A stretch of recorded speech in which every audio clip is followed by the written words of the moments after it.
Good morning, everybody, and thank you very much for having me here. It is a privilege to speak at this meeting.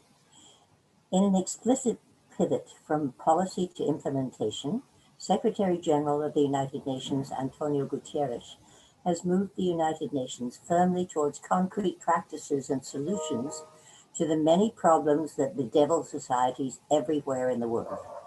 The general lack of social protection safety nets, widening inequalities of status, lack of or inadequate access to justice, education, health, housing, etc., contribute to conflict and exacerbate violence, xenophobia, and racism.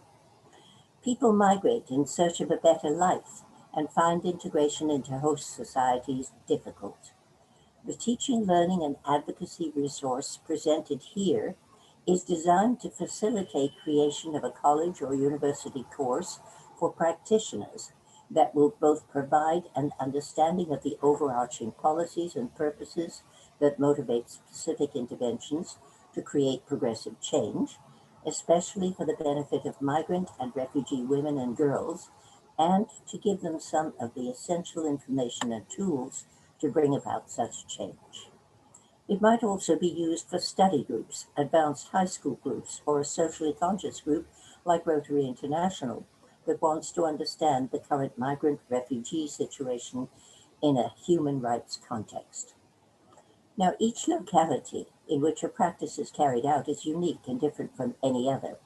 Cultural, political, economic, and social entities and structures vary from one country to another, and the local structures may also vary widely.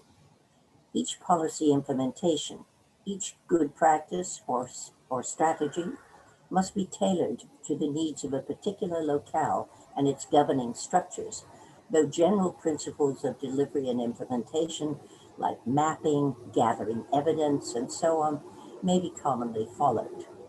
The goal is to make the policies and the ideals on which they are based, fairness, justice, equity, equality, women's empowerment, and gender equality, all in the context of a human rights framework, to make them work for the good and the harmony of an entire community. The goals and the policies are common. It is the practice that is unique. It is necessary when embarking on finding solutions to the many and varied challenges presented by migration and the integration into a given society of any particular group. First, to define terms, to understand the difference between migrants, refugees, asylum seekers, internally displaced, and stateless people on the move, and the various benefits to which they are or are not entitled under specific circumstances. Refugees have certain rights which migrants do not have. Practitioners need to know what they're dealing with, the scope and nature and origins of the crisis under examination, and where the areas of greatest concern are located. Disaggregated data, disaggregated for gender, for age, for race, for many, many other factors, are essential for the creation of targeted policies and practices to alleviate the problems that arise at each stage of the migration journey. Those stages include pre-departure, transit and crossing borders, arrival at destination, and return. Principles for advocacy concerning migrants need to be formulated in terms of the human rights that must frame all interventions and work also to empower women. Available protections, principles of equal access that afford a 360-degree perspective and leave no one behind. Both of these are stated principles of the United Nations, and the concept of gender justice that addresses issues of impunity, stereotyping, and cultural norms and practices, all must be considered and integrated into the creation of effective practices. Basic methods and tools of advocacy must be taught, such as identification of needs, mapping in a cultural, economic, social, and political context, the inclusion of migrant voices, that is very important, as information sources and advocates, identification of good practices, and evaluation of replication appropriate to individual situations, and finally, the creation and adoption of evidence-based, community-specific, durable solutions. All the major policy instruments covering issues of migration are listed in the teaching and advocacy curriculum, including the Universal Declaration of Human Rights, the 1951 UN Convention on Refugees, together with its 1967 optional protocol, the International Convention on the Protection of the Rights of All Migrant Workers and Their Families, the New York Declaration for Migrants and Refugees, the 2018 Global Compact on Refugees, the GCR so-called, and the Global Compact on Migrants, or the GCM, which has as its goal safe, orderly, and regular migration. In addition, since this guide was developed in connection with CSW 65, the annual meeting of the Commission on the Status of Women, that's the CSW, at the United Nations this year, 2021, belatedly celebrating the Fourth World Women's Conference in Beijing in 1995, major UN policies and documents relevant to migrant women and girls are listed, together with brief descriptions of their subject and purpose.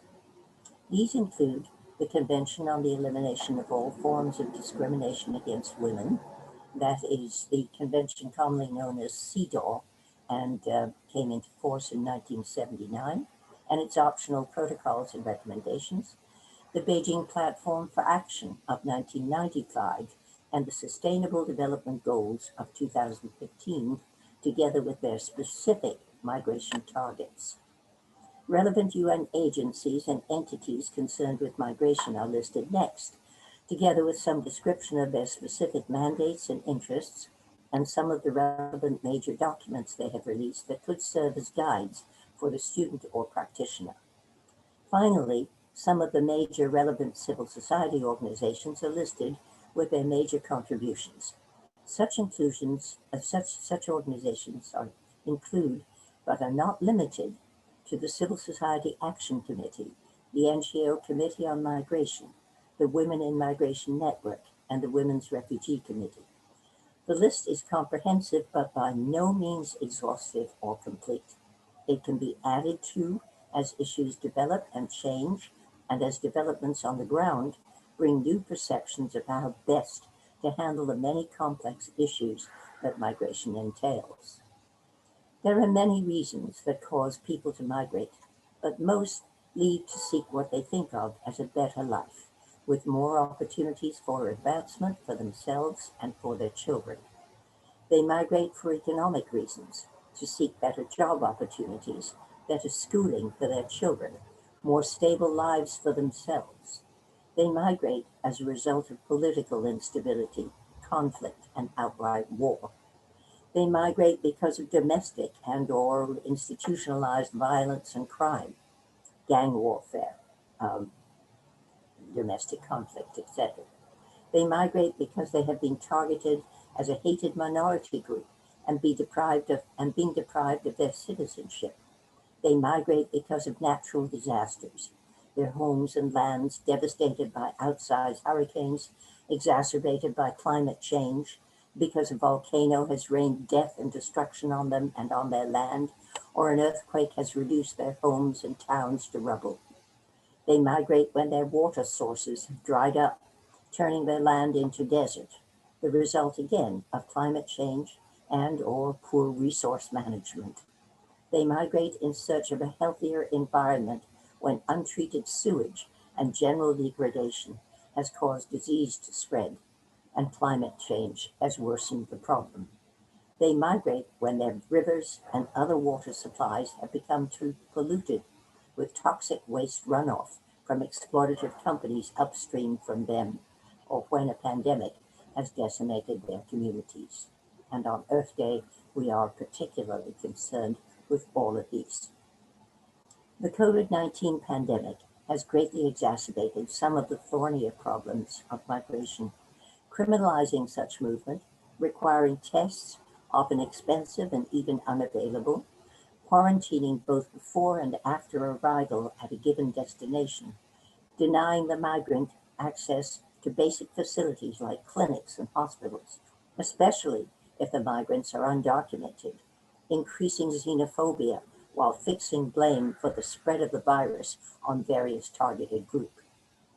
A good example of this is the escalating number of attacks on Asians in the United States, where they are being blamed as carriers of the disease that reputedly originated in China. Criminalization of migration is all too common, fear of spreading the infection dictating that migrants be arrested and detained without hearings and for an unlimited amount of time in jail-like facilities instead of being released into the country of destination and in many cases being reunited with their families pending a hearing.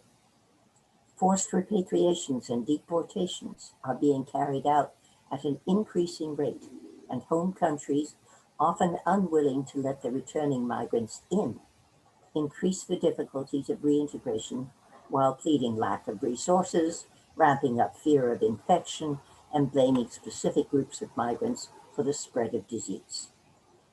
Each of the migration issues addressed here has been extensively written and commented on, but this advocacy resource is not intended to present a comprehensive bibliography on the subject. Instead, it presents relevant facts and definitions, good practices, what needs to be done in general, and resources.